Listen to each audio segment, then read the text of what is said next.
українською традицією збиралися усі разом і найперше перед самим весіллям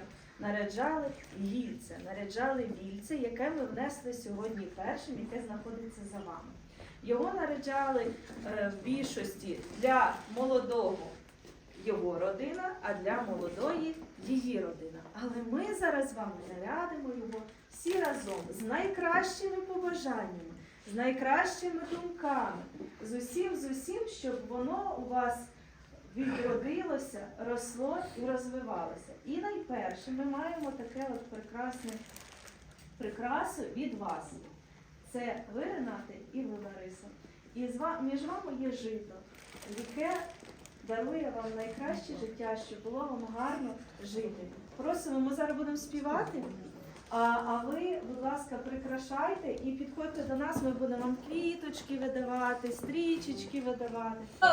Боже, є отець і мати, своєму дитяті яйце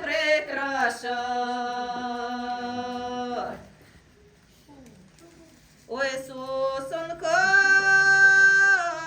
літо і зимо зелена, ой, сосонка, літо і зимо зелена. Наша Лариса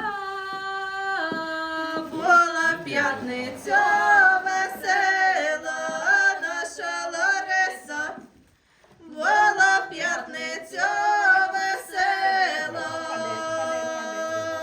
а в суботу росою косоче сала, а в неділю йшла до шлюба плакала, в неділю йшла до шлюба плакала.